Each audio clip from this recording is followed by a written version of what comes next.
What's up? Welcome to the Confluence VC podcast. This podcast is meant to give you a personal glimpse into the next era of investors and operators.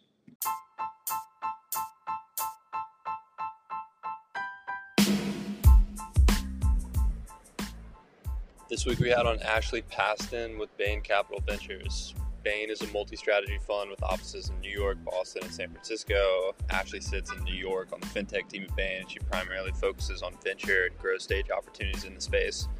In this talk, we discuss Fintech 2.0 and the shift towards embedded finance, evaluating proximity to buyers in a remote world, and navigating around long sales cycles within financial services.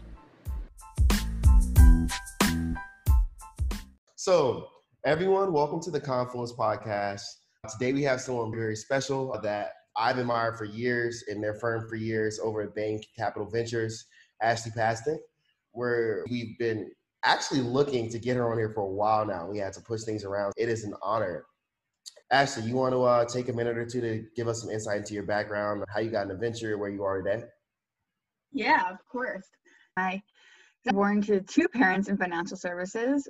My mom does sales and trading, and my dad owns an insurance agency that, funny enough, has been in the family since 1905. It was appointed by travelers. And so it's been passed down through the ages. I grew up learning all about insurance and sales and trading.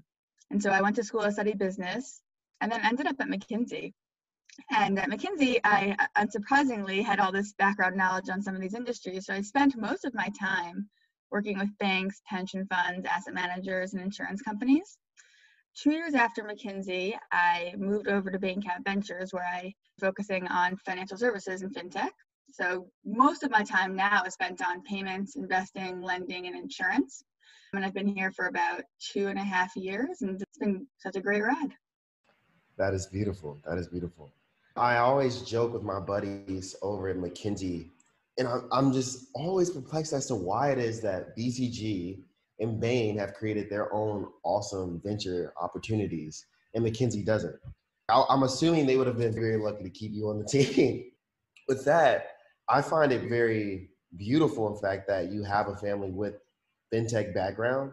I think Fintech is one of those places that you don't naturally fall into. Maybe nowadays because it's hot, but if you look at it 3 years back, 5 years back, or longer, it hasn't always been the most popular place to invest for people to get comfortable with all the complexities behind it.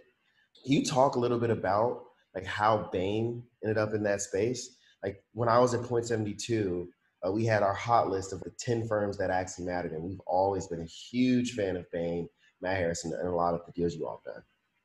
Yeah, Bain Capital Ventures overall is a domain-specific fund.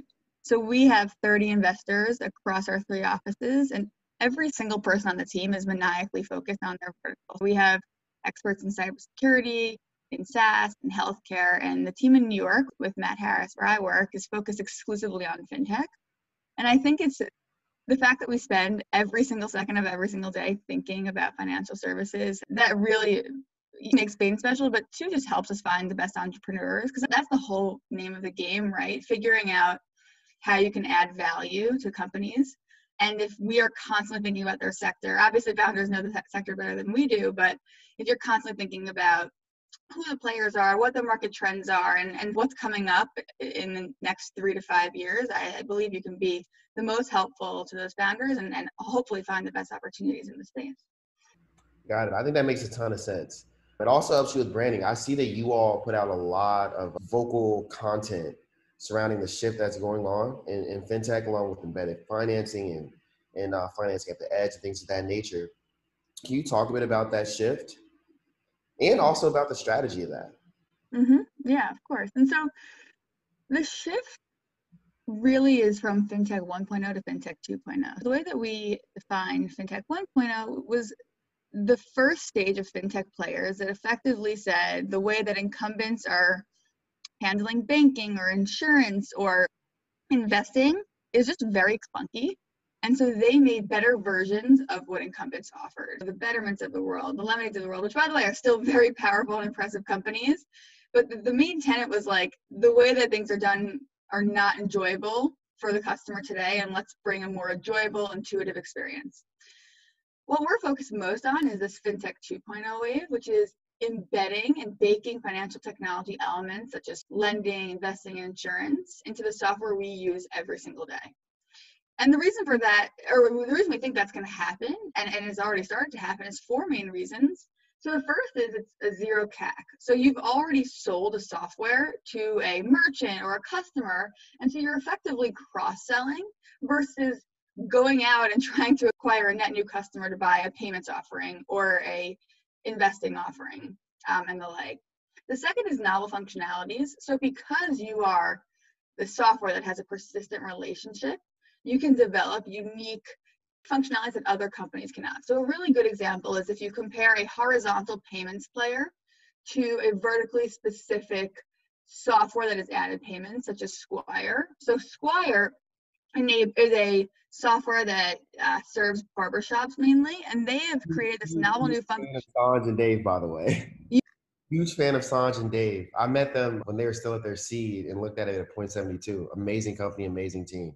I met them at the A, and I still regret not back and understand. That was like my first few weeks at the firm. So I pushed this to someone else who ended up passing. I'm not going to name drop, but I think at the time it was a little bit harder to tell what happened. They were very scrappy, but you couldn't have told anyone that they would get that distribution at the way that they did as efficiently. So you're not. But in some ways, maybe I just spend so much time beating myself up over it. But it makes so much sense that if you are the software and the heart and lungs of a company or a barbershop in this case, you can be their go-to confidant in some ways and create all the products that they need or didn't even know they needed. So with Squire, it's mainly software to manage your everyday operations and booking appointments and things of that nature. But they also have created these very unique payment functionalities, like the ability to split your tip between the person who cuts your hair and the person who washes your hair, which a plain horizontal player couldn't do. And now they're adding on banking cards, because if you have the software that manages your appointments, you handle your payments this way, why would you not get your banking account through two and just have it all unified in one system? So maybe this is just like in hindsight is 2020 and you could have seen it, but it's the thesis playing out right in front of our eyes and showing how big this could possibly get. Yeah. Ironically, I've looked at the world the exact same way. I know Clay has focused on fintech for a long time too, but yeah, we think about the world exactly the same. I'm actually like in the midst of investing in a few companies with the exact same fuel. So wait, one question I have for you though. Mm-hmm. You all clearly build your own theses. You're clearly very vocal about it, which brings in a lot of inbound for you all and makes it clear that you all are industry experts. Do you all invest outside of outbound themes too? Or do you all try to stick to your theses? Yeah, of course. I would say it's a very good split. And the reason that we have internal theses of where we think the world is going, and we try and invest behind those themes and therefore publish content so entrepreneurs who are working on those themes can come to us. But we still, anything that's opportunistic or comes in, we are more than excited to run at, because the whole name of the game is investing in the best founders in the whole world and making sure that you are behind whatever that they are working on. And so if it doesn't fit into our box of embedded finance, there are plenty of other areas or boxes that they do fit into, or maybe don't fit into, and that's a great thing because they're challenging us to rethink our beliefs. So I would say it's a fairly mixed split. I feel that. One other thing is you all are headquartered in New York for your fintech practice. I know from my experience that I don't want to say most, but a myriad of firms who focus on fintech are centered there. And it makes a ton of sense because of New York's stronghold on financial services globally. Do you have any thoughts about the current New York fintech ecosystem and how that will expand over time? For instance, it has a very interesting scene. Latin America has a very, very Southeast Asia as well. How do you see that playing right now, or the playing field right now, and how do you see that evolve? Yeah, New York is a really thriving ecosystem, specifically in fintech. So we were invested in JustWorks, which is based out here. Betterment was founded here. Yieldtree was founded here, and I think we're still in the earliest innings of New York as an ecosystem for fintech. And especially as we move into a more remote world, the aperture widens to other cities that we may have not exclusively focused on in the past. So growth will go anywhere in the US and in Europe as well. Our early fintech team historically had just focused on markets where we had our offices, so New York, SF, and Boston. And that's just because if they needed us, we can be there in a pinch. And the whole idea is that we can be there no matter what for those companies. But now in a remote world, it just opens up the aperture for all these new companies that we can be helpful to, be resources to, that we don't need to be in person for. And so we can start investing even outside of New York and our other core markets that we historically focused on. Yeah, I know there's a big piece that we thought about, which was just like proximity to strategics and buyers. But in the new remote world, that's definitely changing. Like, how are you all seeing that shift?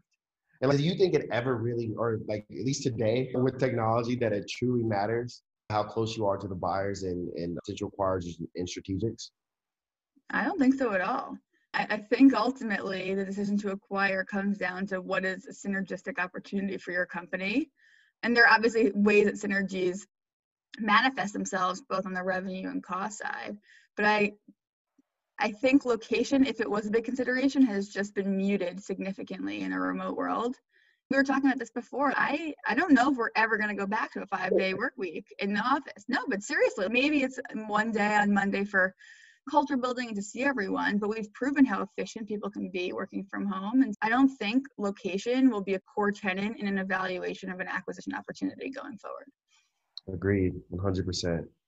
On the note of strategics, customers, and things of that nature, fintech is like traditionally had a very long sales cycle. It's incredibly complex to navigate all the different business units within an infrastructure. And then because of like just how old the banking cores have been, changing that, and like some of the more modern cores are changing that. But it's been really hard to sell into any financial institution for a startup. One, how do you all help your portfolio companies get through those sales cycles? And two, like how have you seen that evolve? Or how do you see it evolving going forward? So we do have several companies selling into financial institutions, and for those, we try to make as many introductions as possible. And importantly, we both acknowledge up front that we know those sales cycles will be long, but the prize is very significant in that those contracts are super sticky.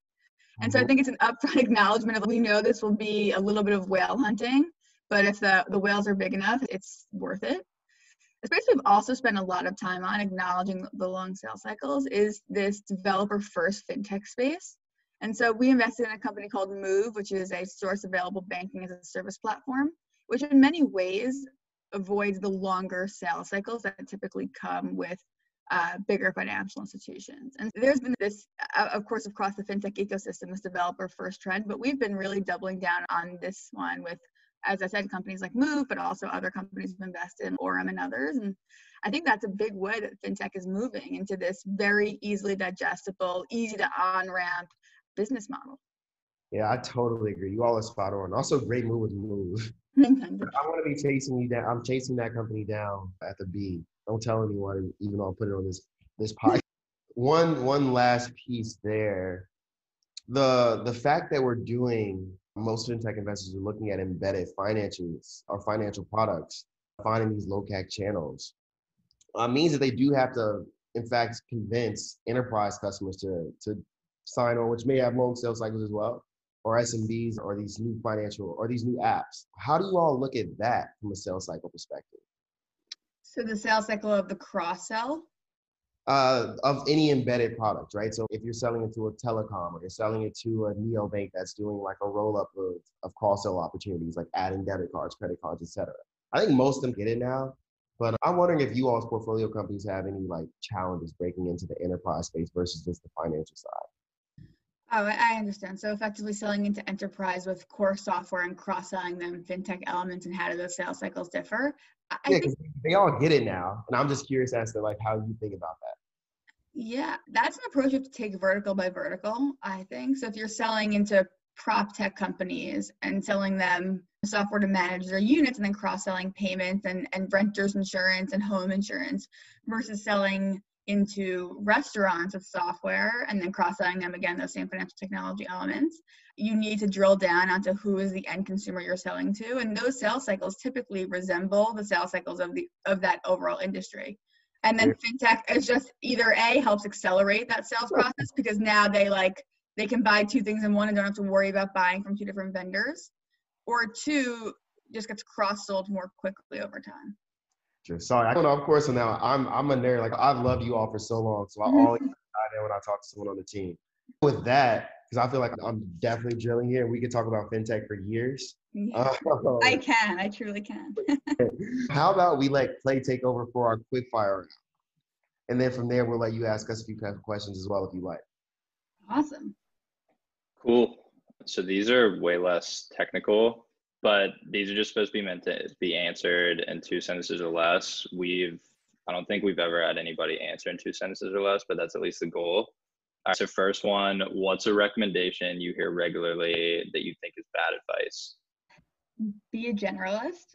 There's a lot of value to getting on as many deals as possible, but there's so much to be said for being a point person in an industry and knowing all of the nitty-gritty details about what a company might face down the road that a generalist may not be as tapped into. Totally agree with that. All right, next one. In the last year, what new belief, behavior, habit has most improved your life? Meditation, I would say. I can't believe it took me until a global pandemic to get into it, but it truly has changed. Like every single day that I meditate, I notice it versus when I don't. Yeah, I think we've had a couple other people say the same thing. It seems to be a recurring theme. All right, next one. Aside from having to say no all the time, what's the worst part about venture? It's saying no. I'll think of a better answer. I think it's just so a company is somebody's baby and they've invested their whole life into it, and saying no is just really painful. The worst thing besides saying no is the FOMO. I've gotten better with it over time, but it's physically impossible to catch every single seed, Series A, and growth stage deal in fintech. And I tend to beat myself up over the ones that slip through the cracks, but over time, you hopefully get more comfortable with it. If you focus on 20 of the best companies and miss the 21st, it sometimes evens out. I as you can tell, it's still something I grapple with. I have to get better with it.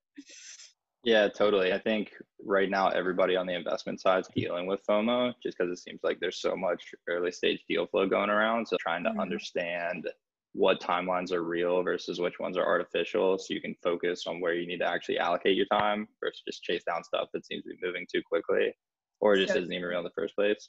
I think that's really good advice. All right, so got 2 more questions here. Next one is best piece of advice for junior VCs or those aspiring to break into venture. Yeah, I would say do the job before doing the job, right? Like many of the folks who are trying to work at Bain, as an example, have sent me thesis pieces of companies they're looking at or areas they're interested in, and that just stands out so much because it shows that you understand the job that you're getting into. I almost feel like a hypocrite because I fell into venture, but I would say that would be the best way. If I had to do it all over again, that's how I would have done it. Yeah, totally agree. We've had a number of people give that answer as well. So it's good advice. No, it's good. I don't know. I think there's a lot of value to it. There's just not a clear onboarding process for people, or not a clear ramp for them to go to end up in venture. Seems like most people end up doing banking, consulting, something else, and using that, leveraging that, and the networks you get there and the knowledge you get there to get into venture. But pretty big portion of people working at the junior ranks end up somewhere else or forging their own path along the way.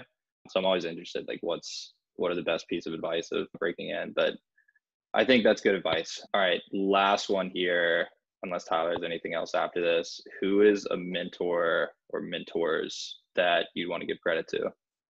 Yeah, I would have to say Matt Harris, who I work with at Bain. I think he's a phenomenal investor, but there are a lot of great investors out there, but there are very few who are as thoughtful, kind, and invested in the success of others the way that Matt is. And it's such an inspiration to look up to.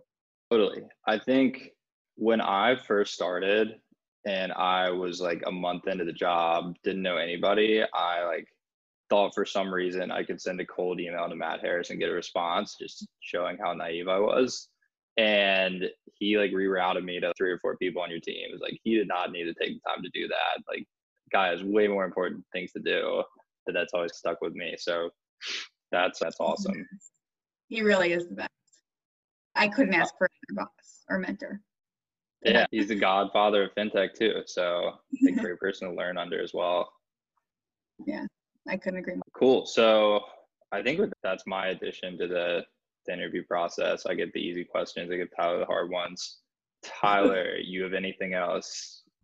I would love to know who you'd like to see on the Confluence podcast, and then just give you a chance to ask us any questions. Yeah. Ooh. Nikita from RRE is just a force to be reckoned with. She's awesome. Jillian Williams is also another fintech OG at Anthemis. She's great. We're going to do a roundtable or some co-author pieces for trends in fintech, and you are obviously invited. I'm talking to Anoop over at Point 72. I'll talk to Jillian, and I'm excited to try to get that group together. Yeah, Emily Mann at Redpoint also. I'm picking all my women in fintech because we need to lift each other up. I love Emily. I've worked with Emily for 2 years. I love her so much. So those are, I could also send you some other names too. I have a very long list of people I love, so. True. Yo, if you have any questions for us, shoot away. How do you decide who to bring on the podcast? Ooh. Clay, you That's got a good this. question. We prioritize referrals over anything. So we've had a number of guests will ask who they'd want to see, and if they are willing to give an intro, we prioritize those over anything else.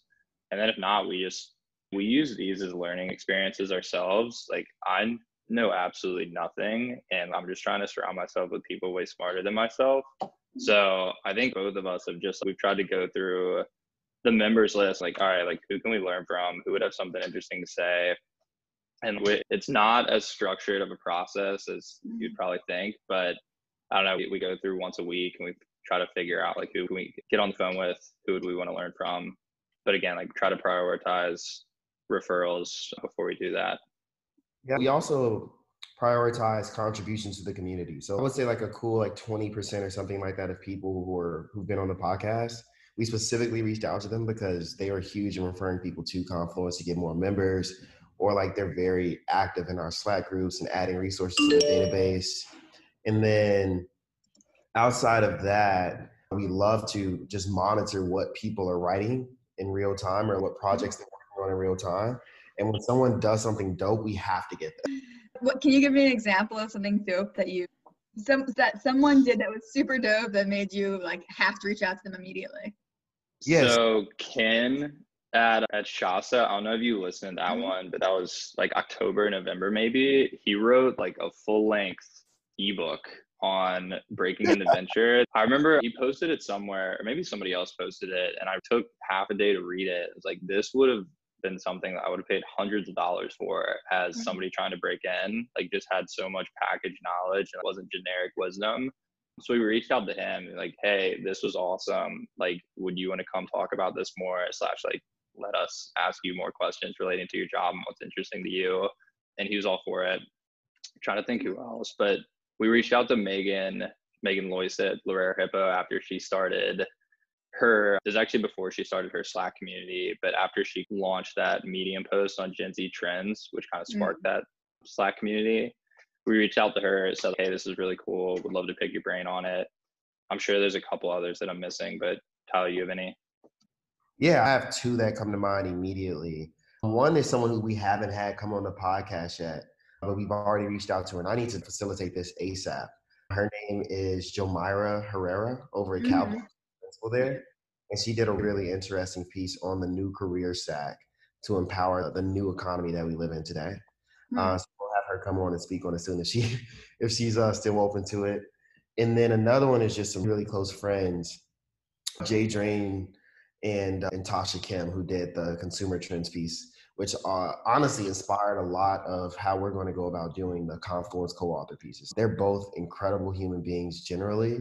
So we were going to eventually get them on, but like that consumer trends report with all the people that they have participate, like people from M13 and a ton of other funds, just became bigger than life because of the power of not making it about one person.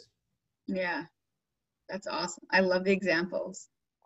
Wow. I feel like I have to meet every single person you just mentioned because I didn't know them already. I mean, yo, just hop on the Confluence Slack and say what's up in their DMs. They'll respond in 10 minutes. I will. I really will. That's awesome. This is so great. Thank you guys so much for having me. I really enjoyed the conversation. Thank you. For sure. This was awesome. Thank you so much for your time. Have a beautiful day. You too. All right. Bye, guys.